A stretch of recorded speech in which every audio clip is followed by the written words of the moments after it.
퇴근길에 좋은 파트너 YTN 뉴스 FM 뉴스 정면 승부.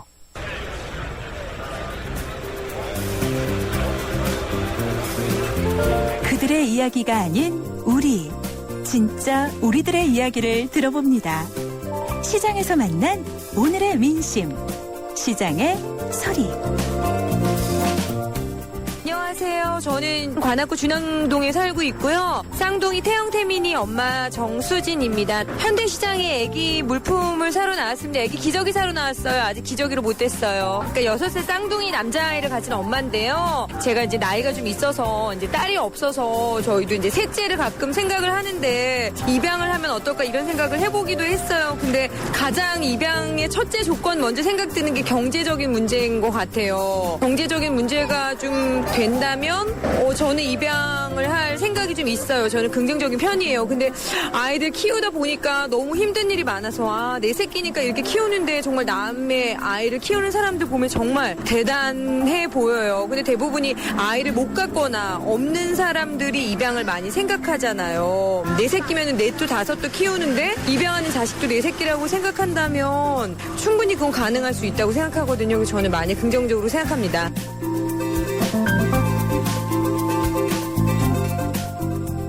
네, 뉴스 정면 승부 3라운드입니다.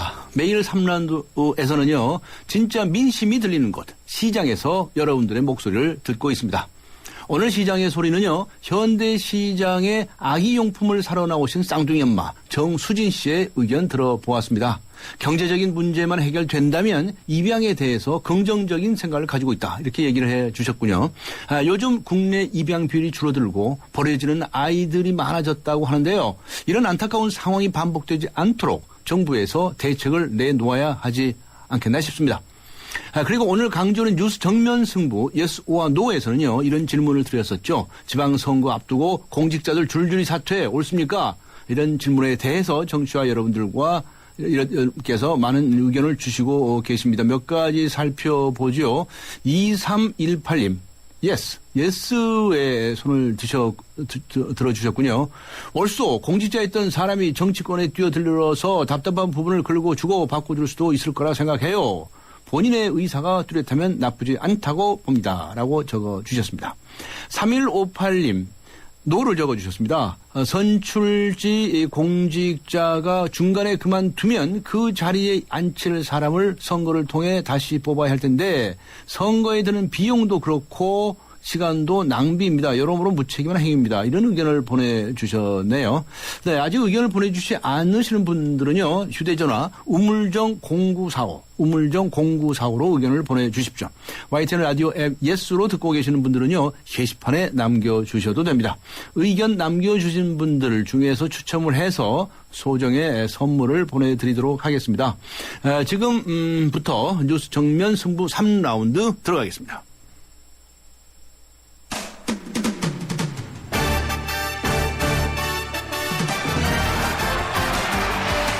네, 스포츠 뉴스입니다. 일간 스포츠의 이은경 기자 연결합니다. 이은경 기자, 안녕하세요. 네, 안녕하세요. 네, 소치 올림픽이 끝났죠. 김연아 선수가 소치 올림픽이 끝난 후에 오늘 처음으로 팬 미팅을 했다면서요? 네, 오늘 오전에 그 김연아 선수가요, 후원사가 주최하는 팬 미팅에서 소치올림픽 이후 처음으로 팬들을 직접 만나는 행사를 했습니다. 네. 토크쇼 형식으로 이제 진행이 됐다고 하는데요. 이 자리에서 이제 김연아 선수가 올림픽을 마친 소회 그리고 뒷이야기들을 아주 솔직하게 털어놨습니다. 네. 아무래도 소치 동계올림픽 피겨 그 여자 싱글 부문 편파 판정에 대한 얘기가 가장 먼저 나왔는데요. 아무래도 그랬겠죠? 그렇죠. 네. 예, 김연아 선수가 솔직히 어이는 없었지만 네. 나는 끝났다는 게 좋았다. 결과를 되새긴 적은 없었다. 이런 말을 했습니다. 네. 그러니까 후회하지 않고 억울하지 않다 이런 거 강조는 했지만 나도 어이없었다. 이런 식의 이제 좀 솔직한 멘트를 네. 한 건 오늘 처음이었고요. 네, 본인도 어이없다고 생각했군요. 그러게요. 네. 예. 이제 함께 자리에 나왔던 후배 이제 김혜진과 박수현 선수는 아직도 우리는 그때를 생각하면 속상하다 이렇게 말한 것과 좀 대조적이었습니다. 네, 그랬군요. 예, 오늘 얘기들 들어보니까 사실은 재미있는 얘기들이 많았는데요. 네. 팬들이 김연아 선수한테 자전거 선물을 했거든요. 자전거요? 웬 자전거요? 뭐 이제 힐링을 해라라는 어떤 힐링 선물로 줬다고 하는데 네. 자전거를 못 한다고 합니다. 그러니까 네. 운동을 시작한 이후로 스케이트 외에는 몸 쓰는 일을 전혀 하지 않아서 두발 자전거를 아직 탈 줄 모르고 네. 또 밴쿠버 올림픽 2010년에 밴쿠버 올림픽 이후에 뭐 잠깐 캐나다 토론토 근교에서도 그 근교에 놀러 간 거 외에는 이후로 여행한 적도 없다 이렇게 고백을 했습니다. 예. 그러니까 피겨 외에는 정말 아무것도 못한 채 이제 지금까지 열심히 그 운동만 하면서 살아왔다 이런 내용이 사실 어떻게 보면 좀 짠하기도 했는데요. 아, 그렇군요. 예, 소치올림픽 끝으로 이제 은퇴를 했는데 앞으로 뭘 할지 가장 궁금한 부분인데요. 네. 김연아 선수는 피겨 빼면 나는 아무것도 모르는 사람이라서 이제 지도자를 하든 다른 일을 하든 피겨는 놓지 않을 것이다 이렇게 얘기를 했습니다. 네. 그리고 지금 관심을 모으고 있는 부분은 김연아 선수가 이제 IOC 선수위원회 도전하는 그런 부분인데요. 네. 여기에 대해서는 그 뭐 아직 뭐 IOC 선수위원회 도전을 할지 뭐 아직 확실히 결정하지 않았다 이렇게 설명을 했습니다. 네, 뭐 자sem해도 되는 일이겠죠. 네. 네네. 이번에 추신수 선수 이야기 좀 들어보죠. 메이저리그 텍사스의 추신수 선수 시범 경기 첫 출루를 기록했네요. 네, 오늘 그 미국 애리조나주 서프라이즈에서 열린 이 텍사스와 클리블랜드 메이저리그 시범 경기에서요. 네. 추신수가 텍사스의 1번 타자 겸 좌익수로 선발 출전을 했고 기록은 2타수 무안타지만 아직까지 이제 시범 경기 안타를 기록하지 못하고 조금 부진한데요. 오늘 볼넷 하나를 얻으면서 처음으로 1루를 밟았습니다. 1회 말 첫 타석에는 2루수 땅볼로 물러났고 3회 말 2사 후의 두 번째 타석에서 상대 오른손 투수 이 카라수오와의 풀카운트 승부 끝에 결국 볼넷을 골라냈습니다. 네. 시범 경기 3경기 만에 첫 출루였고요. 텍사스 오늘 경기는 5대6으로 졌는데요. 이 추신수 선수가 이 지난 두 경기를 가벼운 왼팔 통증 때문에 경기에 나오지 않고 쉬었는데요. 네. 오늘 인터뷰에서 이 정규 시즌이었다면 결장하지 않을 정도 아주 가벼운 통증이었는데 시범 경기라서 아무래도 좀 신중하게 하기 위해서 쉰 것뿐이다 이런 이야기를 했습니다. 네, 좀 쉬었다 이런 얘기로군요. 알겠습니다. 네네. 이번에는 박주영 선수 이야기입니다. 축구 대표팀의 박주영 선수 그리스전에 나서는 각오를 밝혔다면서요. 네, 사실 박주영 선수가 지금 그리스전에서 최고의 화제를 모으고 있는 선수인데요. 네. 홍명보 대표팀 감독이 이제 지난해 7월에 부임한 이후로 한 번도 박주영 선수 선발되지 못하다가 이번에 처음으로 뽑혔기 때문에 그렇습니다. 그렇죠.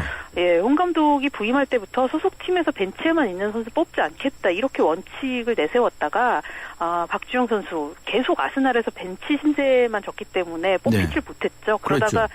예, 올 초에 겨울 이적 시장에서 잉글랜드 2부 리그인 와포드로 이적을 하면서 극적으로 이번에 선발이 됐습니다. 사실상 브라질 월드컵에 가기 직전 마지막 수능에서 한 경기에서 좋은 경기를 해야만 이제 브라질에 갈 수 있는 좀 그런 절체절명의 상황인데 박주영 선수 오늘 인터뷰에서요. 내가 경기 감각은 부족하겠지만 그게 변명거리는 될 수 없고 네. 내가 가진 모든 걸 보여주고 코칭 스태프 판단에 따르겠다. 이런 이야기를 했습니다. 네, 잘 해보겠다 이거죠. 네, 그렇죠. 그리스전에서 좀 박주영 선수가 오랜만에 대표팀에서 골 터트리는 모습을 좀 봤으면 좋겠다는 생각도 듭니다. 기대해 보겠습니다. 오늘 말씀 감사합니다. 예, 감사합니다. 네, 수고하셨습니다. 지금까지 일간 스포츠의 이은경 기자였습니다. 이 시각 교통 상황 알아볼까요? 지금 시각은 7시 18분을 가리키고 있는데요. 박화영 캐스터입니다. 예, 조금씩 교통 흐름이 좋아져 가는 곳도 있는 가운데 통일로에서는 사고 났습니다. 구파발 가는 길이고요. 연신내역 사거리 부근 3차로에서 추돌 사고가 있었습니다. 또 이것과 관계없이는 질병관리본부 이전부터 연신내역까지도 차가 많아서 밀립니다. 남부순환로 꾸준하게 공항 쪽으로 정체 구간이 길어지는데요. 양재역에서 예술의 전당까지, 사당역에서 서울대 입구까지, 또 구로나들목에서 오류나들목까지 구간 정체가 심하고요. 반대 잠실 쪽으로는 양재역에서 하겨울 구간으로 시속 20-30km 내입니다. 송파대로는 잠실대교 남단에서 석천호수까지 잠실역 사거리까지 시속 20km 안팎으로 속도 못 내고 있습니다. 뉴스 정면 승부 교통정보였습니다.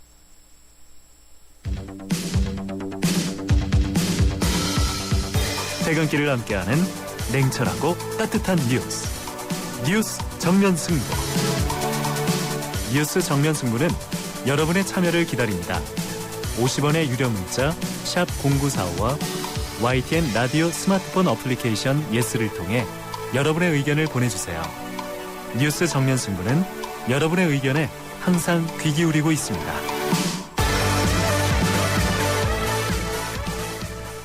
네, 뉴스 정면 승부, 강조의 뉴스 정면 승부 3라운드 정면 인터뷰로 함께 하겠습니다.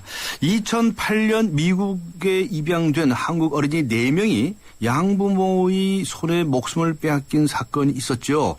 지난해 10월에도 미국으로 입양되었던 3살 배기 남자아이 현수가 입양된 지 104일 만에 목숨을 잃는 사건이 일어나서 우리 국민들에게 충격을 줬었죠. 이번 이 현수 사건과 관련해서 자세한 내용 알아보겠습니다. 공익인권법재단 공감과 아동인권보호단체죠. 세이브 더 칠드런을 포함해서 9곳의 단체가 보건복지부 장관에게 질의서를 보냈다는 거거든요. 질의서 내용 어떤 내용인지 자세히 알아보도록 하겠습니다. 공감 소속의 황필규 변호사 전화로 연결하겠습니다. 황필규 변호사, 안녕하세요. 예, 안녕하십니까. 네, 입양아 현수 사건 아직 잘 모르시는 우리 청취자분도 계실 겁니다. 간단히 소개를 해 주시겠습니까? 예, 말씀하신 대로 지난 이제 2월 3일에 미국으로 입양된 지 3개월 만에 3살 된 현수라는 아이가 사망하는 사건이 있었습니다. 네. 미국의 양부모, 양아버지와 함께 있는 상황에서 사망을 했고요. 이 사건과 관련해서 미국에서는 이제 검찰에서 아버지에 대해서 1급 살인 혐의와 치사에 이른 아동 학대죄로 기소를 한 상태입니다. 그래서 네. 몸에 여러 가지 상처도 있었고 두개골도 파열이 되어 있었고 그래서 지금 사건 자체는 미국 법원에서 계속되고 있는 사건이고요. 네. 아무튼 중요한 것은 양 아버지와 함께 있는 상황에서 3살짜리 입양아가 사망을 했다라는 사실입니다. 네. 죄명이 뭐라고 그러셨죠? 1급 살인 혐의랑 1급 살인.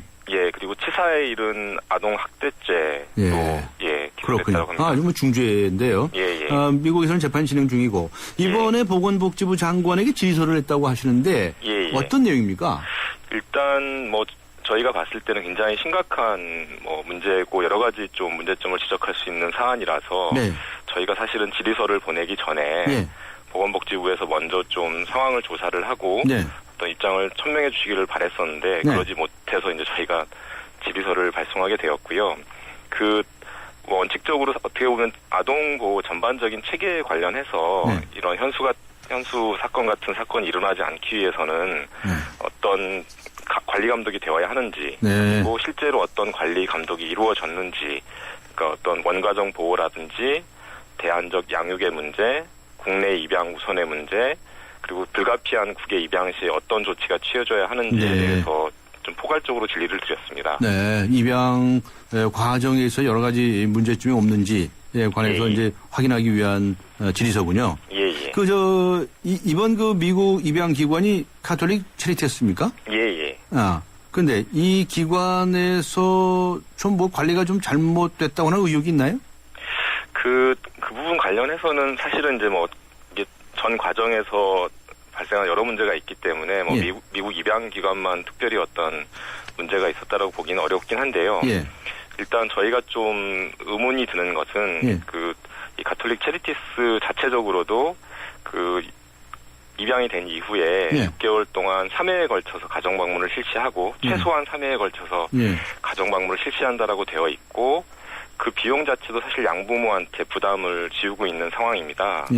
근데 이제 언론 보도나 이런 것을 통해서 파악된 거로는 국내 입양기관, 이 미국 입양기관과 협약을 맺은 홀트 같은 경우에는 2개월 동안 2회 방문이면 된다. 라고 협약을 맺은 것으로 되어 있고 실제로 2개월 동안 2회 방문한 다음에 아무런 문제가 없다. 잘 지내고 있다라고 해서 사실상 어떤 사후 관리가 종결된 것으로 파악이 되고 있습니다. 그래서 왜 이렇게 오히려 미국에서 일반적으로 진행하는 사후 관리보다도 더 어떻게 보면 간이한 사후 관리가 진행되게끔 협약이 맺어졌는지 우리나라 쪽하고 그런 좀 문제점을 있는 게 아닌가 이런 생각을 가지고 있습니다. 네, 미국 입양기관 쪽에서 무슨 답변이 왔습니까? 저희가 그쪽에 질의를 한 건 아닌데요. 적어도 그 홀트나 아니면 언론 보도를 통해서 저희가 접하고 있는 것은 일단 잘 적응을 했다. 2개월 동안 2회 방문을 통해서 잘 적응했다라는 걸 확인했다라고 하는데 문제는 이제 또 그쪽 현지 경찰에서 밝히고 있는 것은 오히려 잘 적응하지 못했다라는 또 이야기들이 나오고 있어서 과연 그러면 누가 어떻게 상황을 파악하고 있는 건지 그래서 이거에 대해서 홀트나 아니면 정부는 어떻게 상황을 파악하고 있고 네. 혹시 파악하지 못했다라면 앞으로 계획이 뭔지 이제 그런 부분들이 좀 저희는 네, 궁금하죠. 그렇군요. 뭐 입양에 있어서는 늘 이제 이런 문제가 있을 수가 있기 때문에 정말 대책을 철저하게 세워야 되지 않습니까? 예, 맞습니다. 특히나 우리나라에서 이 아동들을 국내 입양이 잘 안 되니까 해외로 입양이 되는 경우가 참 많은데 예. 이때 정말 그 양부모라는 분이 정말 적합하게 부모의 역할을 할 수 있는 분들인지 예. 또 아니면 어떤 생각을 가지고 있는 분들인지 이런 것들도 잘 살펴봐야 되는 거 아닌가요? 예, 맞습니다. 네. 그런데 이걸 예. 그런 걸 누가 어떻게 결정을 하게끔 돼 있습니까 지금? 예, 그게 뭐 이제 국내 입양이건 국외 입양이건 예. 그 뭐 법적 절차로서는 가정법원에서 입양 허가를 내주도록 되어 있고요. 예. 그 뭐 이제 국내적으로 꼭 뭐 파악이 되어야 할 것은 이제 뭐 양부모의 재정 상태라든지 네. 종교 생활에 관한 것, 범죄 경력에 관한 것, 뭐 약물 중독이 있는지 뭐 이런 부분들을 최소한 이제 확인을 하도록 되어 있고요. 네. 또 해당 국가에서 그 해당 국가 법에 의해서도 그 요건들이 충족이 되고 있는지를 뭐 제출을 하게 되어 있습니다. 법원에 네. 제출하게 되어 있고 법원에서 그걸 판단을 하게 되어 있는데 네. 문제는 이제 외국에서 조사된 자료가 뭐 그냥 제출이 되는데 그걸 뭐 검증할 수 있는 길은 전혀 없다라는 거죠. 일단 제출한 것만을 글쎄요. 그냥 서면을 보고 법원에서는 판단을 하는 것이라서 글쎄요. 그런 좀 문제점이 있을 수 있을 것 같습니다. 그렇겠네요. 더구나 이번에 그 현수의 양 아버지에 관해서 얘기가 나오고 있는데 이건 참 정말 조심스러운 부분입니다. 혹시 들으시는 분들께도 오해가 없으시기를 기대하는데요. 이라크 참전 용사였다고 해서 혹시나 이분에게 전쟁 트라우마나 폭력성이 있는 건 아니냐 이런 얘기들이 나올 수가 있거든요. 그런데 이건 정말 편견을 가지고 얘기하면 안 되죠. 그런데 이런 것들은 어떻게 무슨 입양할 때 고려 요소가 될 수 있을까요? 예, 말씀하신 대로 뭐 그것 자체가 뭐 네. 어떤 무슨 문제가 있다라고 그렇죠. 얘기할 수 정신스러운 있는 건 부분인데. 아니라고 생각이 들고요. 예. 다만 이제 그 뭐 오히려 포괄적으로 그게 이제 어떤 신체적인 부분, 특히 정신적인 부분에서 건강상의 네. 그 양부모한테 문제는 없었는지 이런 부분들에 대해서 당연하게 그 충분한 뭐 검토나 심사가 이루어졌어야 하는데 네. 뭐 그 부분들은 저희가 뭐 직접 자료가 있진 않아서 얼마나 네. 심사가 이루어졌는지 그리고 아까 말씀드렸지만 외국에서 그 조사가 됐다라고 오는 부분에 대해서 국내에서는 그거를 현재로서는 법원에서도 검증할 수 있는 절차 혹은 검증하려는 뭐 이런 시스템이 마련되어 있지 않은 상황에서 그냥 뭐 조사했다라고 오는 것을 그냥 믿고 판단하고 있는 상황이라서 네. 좀 예. 그렇지 않으면 뭐 한계가 있는 현장 것 가서 누가 다 조사할 수도 없는 일이고 사실 보통 어려운 일이 아닌데요. 예. 그죠? 2012년 8월에 말이죠. 우리나라에서 그 입양특례법이 개정되지 않았습니까? 예, 맞습니다. 네, 그 내용은 어떻게 돼 있죠? 사실은 이제 그전에는 뭐 국내 입양 절차도 마찬가지고 국외 입양 절차도 마찬가지고 굉장히 간이하게 그 뭐 의사만 밝히면 바로 사실은 입양이 진행될 수 있도록 되어 있었는데요. 네. 그 부분이 과연 그 어떻게 보면 최대한 원래 가정에서 아동을 보호하는 것이 바람직하고 그래서 그러한 부분과 관련된 어떤 정책이라든지 조치가 취해져야 한다라는 기본적인 문제의식이 깔려 있는 거고요. 네. 그리고 이제 입양 절차에서도 방금 뭐 이야기되었던 양부모가 될 사람에 대한 조사라든지 아니면 과연 친생부모가 과연 진짜 이 아이를 키울 수 없는 상황인가 네. 라는 부분에 대한 충분한 조사 그리고 그 부분이 투명하고 공정한 절차에 의해서 그리고 권위 있는 기관에 의해서 확인되어야 한다라는 이런 문제의식이 있었고요. 거기서 이제 더 나아가서 그 입양된 뭐 이제 그 입양아가 나중에 부모를 찾거나 이럴 때 좀 제대로 된 절차에 의해서 그 물론 이제 친생부모나 이런 부분의 분들의 프라이버시도 보장을 하면서 제대로 된 절차에서 그런 정보 공개를 요구한다든지 하는 어떤 절차를 확립해야 한다. 이런 문제의식이 있었고 그런 내용들이 들어가 있습니다. 네. 그러면은 이 사건 피해자인 현수에게는 적용이 안 되었겠네요? 그렇지 않습니다. 그러니까 그 2012년 8월에 이제 그 입양특례법이 시행이 됐고요. 네. 그 후에 입양이 됐으니까요. 그 입양이 이제 가정법원 허가가 국내에서 가정법원 허가가 난 것은 작년 10월쯤인 걸로 작년 알고 10월. 있고요. 네. 그렇군요.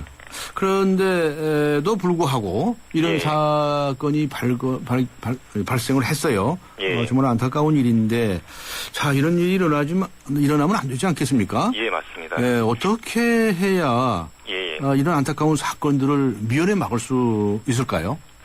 그래서 뭐 계속 반복적으로 말씀드리지만 원칙적으로는 어떤 아동이 태어났을 때 네. 그게 이제 어떤 경제적인 사유건 뭐 어떤 사유건 간에 그 친생 부모들이 좀 양육에 어려움을 겪는다라고 네. 했을 때 과연 지금 사회적으로 그 뭐 마련되어 있는 어떤 지원책이라든지 이런 것들이 충분한가? 네.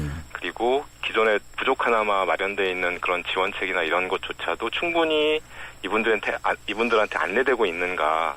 라는 부분들에 대한 점검이 우선적으로 이루어져야 할 것 같고요. 네. 그리고 불가피하게 뭐 국내 입양, 뭐 그것도 안 된다면 불가피하게 국외 입양이 이루어질 때 사후 관리 부분 관련해서 저는 이제 보건복지부나 관련 부처 그리고 이제 그 1차적으로 책임이 있는 어떻게 보면 입양 기관에서 좀 더 사후 관리를 제대로 할 수 있는 그런 시스템을 뭐 그동안 뭐 수십 년의 경험이 있으신 분들이니까 네. 충분히 무엇이 문제이고 어떻게 개선될지에 대해서 뭐 그 누구보다도 잘 알고 계시리라고 믿습니다. 예. 네. 근데 참 많은 인력이 필요하고 많은 재정이 필요한 문제인데 예. 다 일일이 이제 사후 관리를 하면 좋을 텐데 그게 참 어려운 점이 많이 있죠. 예, 그러나 이런 일을 막기 위해서 뭐 법이 개정될 필요가 있다고 생각하시는 분도 있나요? 한 부분도 있나요? 제 생각에는 일단 기존의 입양특례법, 개정된 입양특례법 자체도 사실은 충분히 제대로 잘 적용되지 못한 게 아닌가. 네. 오히려 이제 기존의 법이라도 제대로? 예전의 관행들이 그대로 유지되면서 좀 형식적으로만 알겠습니다. 법의 요건을 맞추려는 그런 어떤 관행이 좀 있었다라는 생각이 들고요. 그래서 네. 일단 그 개정된 법을 충분히 좀 하는 부분, 지키는 부분이 필요할 것 같고요. 네. 좀 더 개선이 필요한 부분들은 관리 감독 부분에 있어서 네네. 좀 더 좀 구체적인 규정들이 들어갈 필요가 있을 것 같습니다. 있으면 좋겠다. 이런 예. 말씀이시네요. 네, 오늘 말씀 여기까지 듣겠습니다. 수고하셨습니다. 예, 감사합니다. 네, 지금까지 공익인권법재단 공감소속의 황필규 변호사와 함께 했습니다. 오늘 세 번째 정면 인터뷰에서는 이 사건과 관련해서 양측의 입장을 들어보기 위해 보건복지부 측에 인터뷰를 요청을 했었는데요. 현재 질의서에 대한 부분을 좀 검토 중에 있고 답변을 드리기에는 이르다고 하면서 3월 중순에야 입장을 밝힐 수 있을 것 같다고 인터뷰를 사양을 했습니다. 다음에 기회가 되면 보건복지부의 입장을 들어보도록 하겠습니다. 커피. 프림에 가장 많은 첨가물 카제인도. 두 번째 많은 첨가물 인산염도. 전혀 넣지 않은 대한민국 단 하나뿐인 커피. 좋은 커피란 이런 것. 커피를 바꾼 좋은 생각. French Cafe Cafe Mix Nouveau. 네, 강지원의 뉴스 정면 승부 다양한 정치와분들께서 함께해 주시고 있는 것 같습니다. 73미사님께서는 존경하는 무슨 말씀. 강지원 변호사님 정말 반갑습니다. 나이가 70인 청취자입니다. 타 케이블 방송의 패널들을 보면 강 변호사님처럼 양심 있게 소신껏 하지 않는 것 같아서 듣고 싶지 않아요. 강 변호사님 감사합니다. 화이팅. 네, 아주 과찬의 말씀을 주셨는데요. 제가 읽으면서도 아주 당황했습니다. 감사합니다. 이런 내용의 문자를 보내주셨습니다. 그리고 오늘 강조의 뉴스 정면 승부의 예스와 노 질문에 대한 의견들 계십니다. 질문 내용은 지방선거를 앞두고 공직자들 줄줄이 사퇴 옳습니까? 라는 질문이었죠. 의견 몇 가지 살펴보겠습니다. 8888님, 번호 좋군요. 네, 예스라고 하시면서 벼슬에 뛰어들 때 공직에 있는 모든 것을 내려놓는 것은 잘했다고 생각합니다. 개인의 욕심 내려놓고 선비정신으로 공직을 다스리는 수장이 되길 바랄 뿐입니다. 라고 이유를 적어 주셨습니다. 5318번님 분께서는 노라고 적어 주셨네요. 공직 자리에서 일하시다가 갑자기 노선을 변경한 이유가 뭘까요? 처음부터 정치에 마음을 두고 공직을 발판 삼아 일어나려는 속셈으로 비춰지는데요. 옳지 못한 행동이라고 생각해요. 라고 적어 주셨군요. 네. 또 여러 가지 의견들 많이 보내주신 분이 계신데 아직 보내주시지 않으신 분께서는 휴대전화 우물정 0945 휴대전화 우물정 0945로 의견 보내주시기 바랍니다. 네, YTN 라디오 앱 예스로 듣고 계시는 분들께서는요, 게시판에 남겨주셔도 됩니다. 의견 남겨주신 분들께 저희들이 선물을 준비하도록 하겠습니다. 뉴스 정면 승부 3라운드는 여기에서 인사드리겠습니다. 서양 고전음악을 완성시킨 천재 작곡가 악성 베토벤. 그의 음악적 잠재력을 일깨워준 사람은 스승인 크리스티안 네페 선생님이었습니다. 네페 선생님은 지루한 이론과 반복적인 연습을 강요하지 않았습니다. 이탈리아와 프랑스, 독일의 유명한 오페라를 감상할 기회를 마련했고 어린 베토벤이 음악에 대해 더 깊이 느끼고 생각할 수 있도록 이끌었습니다. 가르치는 것이 아니라 깨우치는 교육, 아이들의 잠재력을 활짝 꽃피우는 우리 교육의 희망입니다. 이 캠페인은 I am the key, 눈높이 대교와 함께합니다. 엄마, 간병인이 없어도 환자를 돌봐주는 병원이 있다고요? 환자 안심병원은 전문 간호사가 간병 서비스를 24시간 전담하여 환자에겐 빠른 쾌유를, 환자 가족들에겐 간병에 대한 부담을 덜어드리고 있습니다. 환자 안심병원 이용 정보는 02-2276-7000번 또는 검색창에 환자 안심병원을 검색하세요. 먹고 사는 걱정 덜어주는 민생 안심 정보 모르면 안 돼요. 천만 시민 생활의 힘 캠페인은 서울특별시가 함께합니다. 살아있는 뉴스 깨어있는 방송 한국의 뉴스 채널 YTN 뉴스 FM. 네, 강전의 뉴스 정면 승부 4라운드입니다. 경제 뉴스부터 듣고 가죠.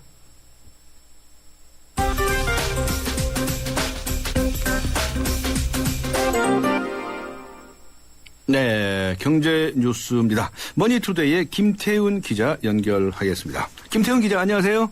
네, 안녕하세요. 네, SK 최태원 회장이 이 SK 그룹 내 여러 계열사에서 이제 등기 이사직을 많이 맡고 있었다면서요. 그런데 네. 이거 이제 다 내려놓습니까? 네, 그렇습니다. 얼마 전 회사 돈 수백억 원을 횡령한 혐의로 징역 4년 실형을 구형받은 최 회장이 오늘 SK 주요 계열사 이사회에 그 등기이사직 사퇴 의사를 전달했습니다. 네. 회사 발전을 우선하고 도의적인 측면에서 책임을 지기 위한 차원이다, 이렇게 설명을 했습니다. SK 회장이 등기이사직에서 물러나는 그 계열사는 SK 주식회사와 SK 이노베이션, 또 SK CNC, SK 하이닉스 등입니다. 동생인 최재원 수석 부회장도 SK ENS 대표이사와 이사회 의장을 맡고 있는 SK 네트워크스 이사직에서 사임키로 했습니다. 네. 실형을 선고받으면 이 자격이 안 되기도 하죠. 네, 그렇습니다. 올 겨울 내내 미국에서는 폭설로 발이 꽁꽁 묶이지 않았었습니까? 네. 특히 이제 항공 분야의 손실이 막대했다고 하는데 그 집계가 됐나요? 네, 대규모 결항 사태로 여객기 승객들이 입은 경제적 손실이 53억 달러, 우리 돈으로 5조 7천억 원에 달했다는 그런 조사 결과가 나왔습니다. 또 항공사들이 입은 손실도 5억 달러를 넘어선 것으로 나타났는데요. 네. 통상적으로 겨울철에 기상 이변으로 승객들이 입는 손실이 29억 달러 정도라고 하는데 이를 훨씬 뛰어넘었습니다. 실제 지난해 12월 1일부터 올해 2월 28일까지 운항이 예정됐던 여객기 가운데 5.5%가 결항이 됐는데 전년도보다 1%포인트 이상 높아진 겁니다. 3월이 돼서도 또다시 눈폭풍이 미 동부 연안을 강타해서 오늘에만 2,800대의 여객기 운항이 취소될 것으로 예상되고 있습니다. 네, 그렇군요. 아주 눈 때문에 고생들이 많고 손해가 많은데 또 우크라이나 사태로 경제에 또 영향을 미치는 것 같습니다. 국제 유가가 큰 폭으로 올랐다면서요? 네, 우리 경제도 민감할 수밖에 없는 그런 유가 문제인데요. 예. 오늘 새벽에 뉴욕 상업거래소에서 거래된 서부 텍사스산 원유가 2.3% 오르고 또 런던 선물시장에서는 북해산 브렌트유가 1.6% 오르면서 배럴당 110달러를 돌파했습니다. 러시아가 우크라이나에 군대를 보내면서 서방 국가들이 러시아에 대한 경제 제재 조치를 경고하고 있는데 러시아가 하루 500만 배럴의 원유를 수출하는 대표적인 에너지 생산국이기 때문에 러시아에 대한 제재 조치가 취해진다면 세계 에너지 공급량이 크게 줄어서 가격 상승이 불가피할 수밖에 없습니다. 그렇군요. 잘 알겠습니다. 오늘은 여기까지 듣도록 하겠습니다. 수고하셨습니다. 감사합니다. 네, 감사합니다. 지금까지 머니투데이의 김태은 기자와 함께 했습니다.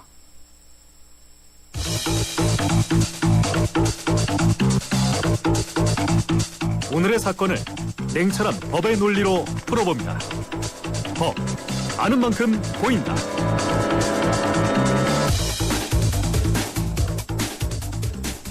네, 우리를 바꾸는 수다. 법 아는 만큼 보인다. 오늘 법률에 관해서 수다를 떠는 시간입니다. 오늘 함께 해주실 분은 법무법인 테일의 배승희 변호사입니다. 안녕하세요. 안녕하세요. 네, 이 법률에 관해서 수다를 이제 떠시게 됐는데, 네, 이렇게 해서 세상을 바꿔나가야 되지 않겠습니까? 그렇습니다. 네, 잘못된 건 바꿔야죠. 네. 네, 최근에 김지태 씨 유족들이 정수장학회를 상대로 소송을 걸지 않았습니까? 네. 이 최종 판결이 났나요?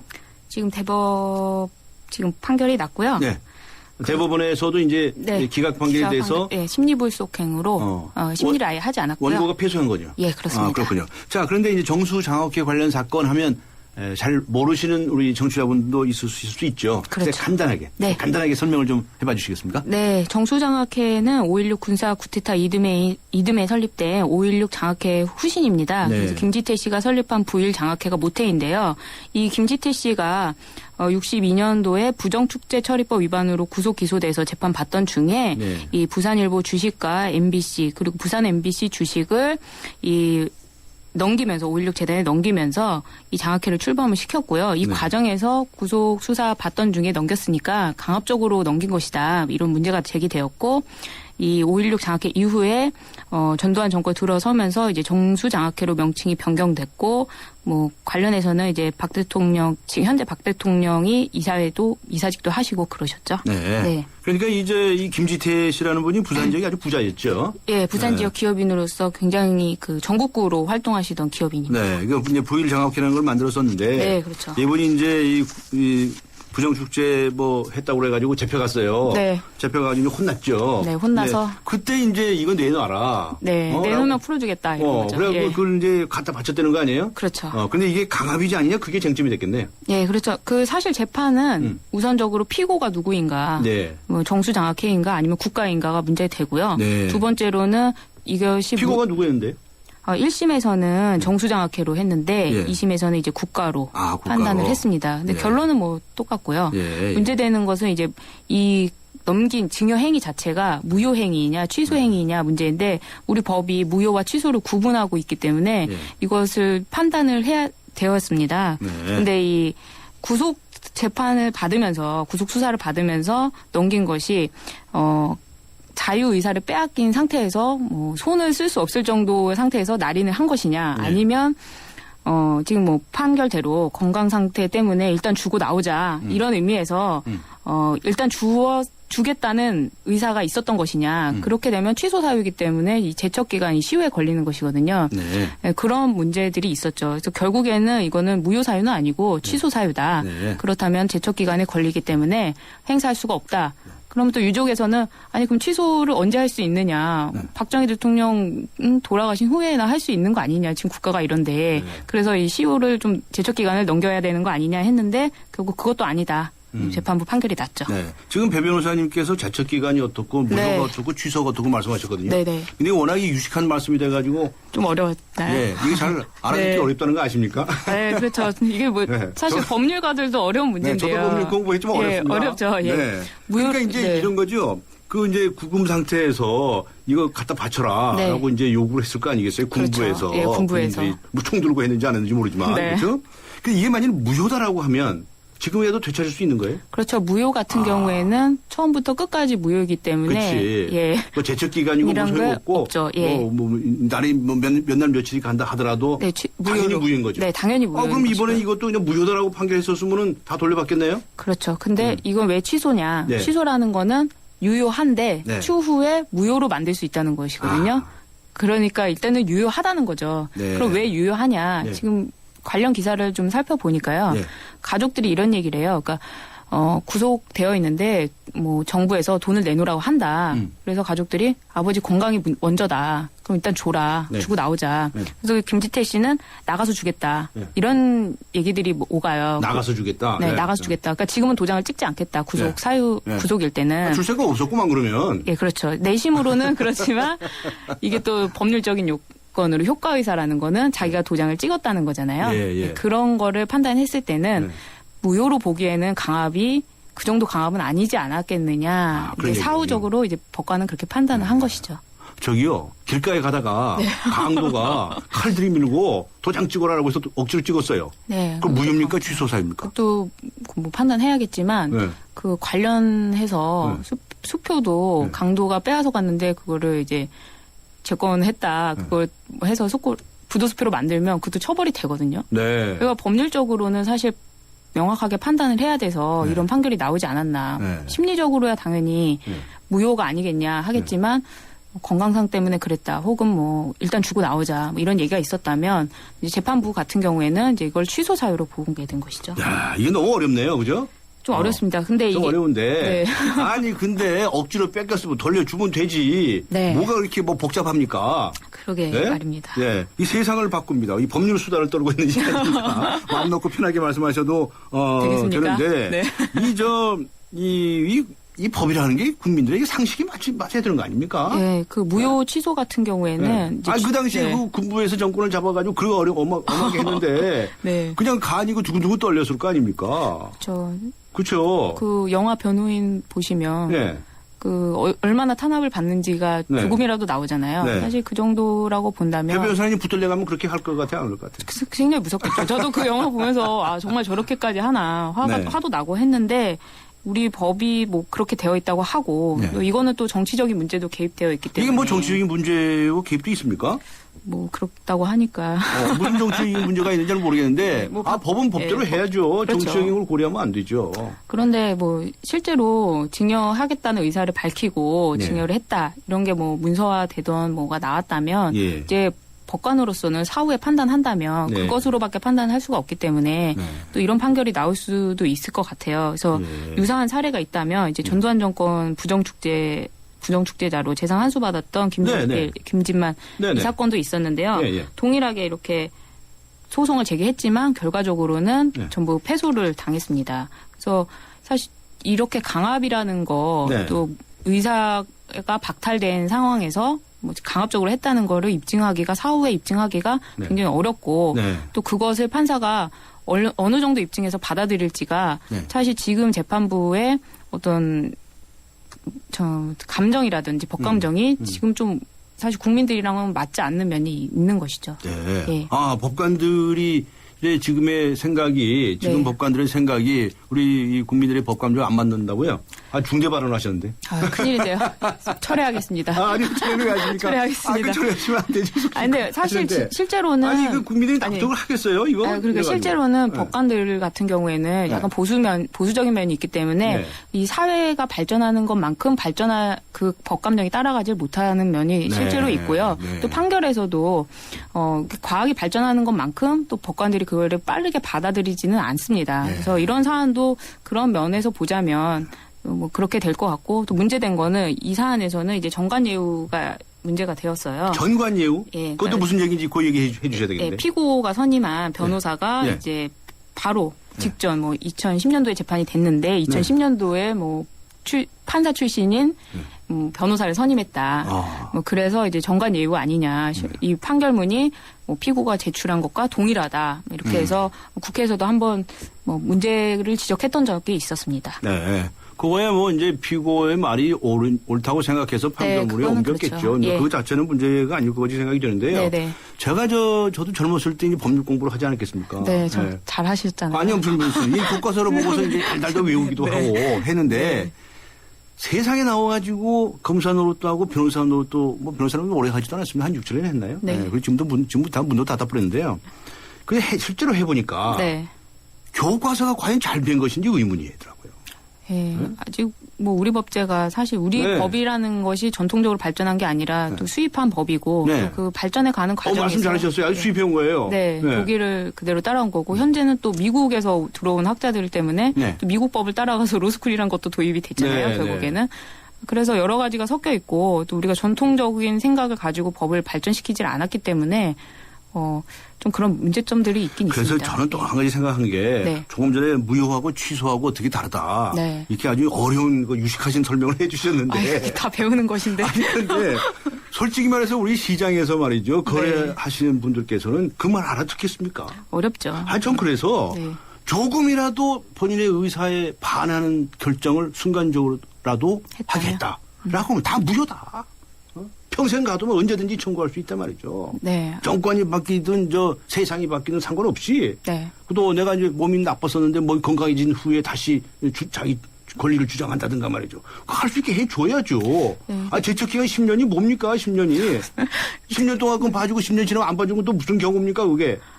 그렇긴 한데요. 네. 사실 이런 상황 같은 경우에 좀 특수하게 네. 이제 정권이라는 게 개입이 돼서 이제 그런 문제점이 발생하고 또 이런 목소리를 내시는 분들이 많잖아요. 네. 그렇지만 또 무효와 취소라는 것이 규정되어 있는 이상 또 네. 어떤 사인간 이런 사안이 아니라면 다른 것 같은 경우에는 또 적절하게 이용할 수 있는 것이죠. 취소 조항 그 없애버리면 안 됩니까? 그걸 한번 건의를 해보시는 것이 어떨지. 법론적으로. 왜 저는 여러 가지 이제 우리가 법 감정에 맞는 법 해석을 하는 것이 법률가들의 자세가 아닐까 네, 이렇게 맞습니다. 생각을 하고 그런 것을 통해서 우리가 세상을 바꿔나가야 한다. 네. 이 코너가 이제 우리를 바꾸는 수다. 네. 이런 이제 그래서 수단을 떠는 네. 시간입니다. 실제로 구로공단 사태 이번에 2심에서 나온 건데, 네. 그 설명해봐요. 예, 47년 만에 이것도 수억 원대 배상금 받게 됐다 이래서 많이 나왔어요. 네. 그것도 마찬가지인데 이제 군부 정권에서 소취하해라. 지금 토지 배상금 줄 수 없다. 소취하면 형사처벌 안 하겠다. 이렇게 나와서 소취하를 하신 분들도 계시고 소를 그냥 내버려 두신 분들도 계신데 이제 그거는 이제 강압에 의해서 항소취하를 하고 소가 중단된 것이다. 이렇게 판단이 돼서 이 사건의 경우에는 지금 개시가 됐죠. 네, 그래서 판결이 났고요. 그렇군요. 예, 그렇게 보면 근데 이게 2심이기 때문에 대법원 가면 또 바뀔 수도 있는 것이죠. 구로공단 사건. 네, 구로공단 사건. 하셨군요. 참 이 법률이라는 게 참 이게 믿을 수 있는 것 같기도 하면서도 참 어렵네요. 구체적인 사건에 가서는 그죠? 네, 사실 구체적인 사건에서는 과연 서민을 위한 것인가, 강자를 위한 법이 아닌가 이런 법들도 많고 네. 또 실제로 구제가 안 되는 경우도 많죠. 근데 그거의 근본적인 원인은 사실 국회의원이 법을 만들기 때문에 이 법률적으로 어떤 문제가 발생하는지 제대로 검토가 안 돼서 그런 문제들이 좀 발생하는 경우도 있는 것 같습니다. 민법도 개혁해야 한다. 네, 이런 민법도. 목소리들도 있습니다. 네, 그런데 그래요. 이번에 정수장학회 사건에서 1심에서 이제 원고 측이 패소를 했고 네. 2심에서 패소를 했다면서요. 네. 근데 대법원에 올라갔는데 심리 불속행으로 기각했다라는 얘기가 있어요. 이거 설명을 무슨 뜻입니까? 심리 불속행이라는 건? 심리 불속행이라는 거는 대법원에서 상고된 사건, 대법원에 올라온 사건을 재판부가 더 심리하지 않고 기각을 해버리는 것을 의미하는 것이거든요. 그래서 심리불속행 같은 경우에는 별다른 이유가 없이 재판부가 그러니까 이유서를 안 쓰기 때문에 왜 기각이 됐는지 모른 채로 끝나는 경우가 많습니다. 한두 달 안에 나오죠? 네. 사건마다 좀 다르긴 한데요. 좀 그렇게 나오긴 하죠. 네. 그런데 이제 대법원에서 워낙에 사건이 많으니까 네, 그렇죠. 정말 너무나 명백하다라고 하는 것은 심리 불속행, 심리를 열지 아니하고 바로 기각해버리고 나머지는 이제 심리를 열어서 판단을 하는 거죠. 상세하게 이제 들여다본다 이런 이야기죠. 근데 이 심리 불속행 받으신 분들 기분 나쁠 것 같은데요. 네, 기분 나쁘죠. 변호사도 사실 기분 나쁘죠. 고객한테 뭐라고 설명을 해야 과거에는 상고 허가제라는 것도 있었어요. 네, 상고 허가제가 있었는데요. 그거는 이제 폐지가 되고 이제 심리불속행으로 되었는데 사실 심리불속행이 되는 이유가 대법관 수가 워낙 적고 그에 비해서 사건은 워낙 많기 때문에 또 우리 법감정이 3번은 받아봐야 된다. 3번은? 네, 3번은 해야 된다. 1, 2심 못 믿겠다 이거죠. 그래서 3번까지 가자. 대법원까지 가자. 이런 사건 많고 사실 형사 같은 경우에는 양형 때문에 대법원을 많이 상고를 하는데 그런 경우는 사실 심리를 많이 하질 않으니까요. 그런데 그 양승태 대법원장이 취임하면서 사실 전원합의체 사건을 늘리고 심리불속행을 좀 줄이는 추세이긴 합니다. 심리불속행 사건을 좀 줄인다고요? 좀 줄이는 추세라고 하는데요. 근데 이제 통계적으로는 그럼 대법관들은 그 일이 많아가지고 어떻게 배기내나요? 글쎄 어떻게 하시나요? 그렇군요. 장관급 월급을 받는데 그 월급을 더 준다고 할 수도 없고 사건이 굉장히 많군요. 알겠습니다. 오늘 김진태 씨, 고 김진태 씨 유족들이 제기했던 정수장학회 관련 사건에 관해서 알아보면서 우리 법이 무엇이 문제인지에 관해서도 이야기를 해보았습니다. 이 사건과 관련해서 유족들은 어떤 대응 방안을 가지고 있다고 하던가요? 그런 것 같진 않고요. 이제 추가적으로 법적으로 할 거는 거의 다 끝났다고 볼 수 있죠. 대법원까지 갔기 때문에. 그런데 이게 또 이슈를 해서 사회적으로 풀어갈 수 있는 문제인가. 이거는 우리 사회가 또 우리 정치인들이 우리 시대를 살고 있는 우리가 고민을 해봐야 될 문제인 것이죠. 네. 그 변호사님 같으신 분들이 계속 나서셔가지고 좀 문제를 좀 제기도 하시고. 그러게요. 저한테 왔으면 제가 제기를 했을 것인데. 네, 네. 그렇군요. 이 정수 장학회 사건에 관해서 알아보았는데요. 이게 이제 국가기관의 강압, 이게 참 이 역사적으로 다시 만나기 어려운 일입니다. 네, 정말 저희 세대 같은 경우에는 네. 그 변호인 영화를 보고 느끼는 거잖아요. 네. 네, 그렇게 본다면 지금은 생각할 수가 없는 거죠, 사실. 상상하기가 어려운 거 아닙니까? 네, 정말 상상하기 어렵죠. 그 지금 엄혹한 시절에 네. 있었던 일들인데 특히 이 독재, 네, 독재. 무자비한 독재가 자행됐을 때 그때 있었던 일에 대해서는 우리는 시각을 좀 바꿔야 하지 않느냐. 네. 그래서 제가 요즘 느끼는 거는 이제 경찰 단계에서 수사 피의자를 변호인을 하다 보면은 네. 그 검찰이나 경찰에서 수사하는 것이 좀 많이 부드러워졌다고 느껴집니다. 아, 그래요? 네. 좀 부드러워졌어요? 좀 부드러워졌어요. 부드러워지면 뭐 합니까? 더 친절해져야죠. 좀 더 친절해 네. 주시는 것 같아요. 네, 그렇군요. 네. 그거는 정말 변화하고 있는 것 같습니다. 네, 그렇군요. 이 사건이 이제 과거사 정리위원회에서 진실 규명을 해라. 이제 이렇게 결정을 내려가지고 네. 소송까지 진행이 됐던 것이죠. 네, 사실 그 위원회가 권고 사항이기 때문에 네. 만약에 법적 구속력이 있었다면 이렇게까지 되지는 않았겠죠. 예, 알겠습니다. 오늘 수고하셨습니다. 감사합니다. 네, 감사합니다. 우리를 바꾸는 수다, 세상을 바꿉니다. 법률에 관해서 수다를 떨어보는 시간을 가졌습니다. 수고하셨습니다. 배승희 변호사와 함께했습니다. 감사합니다.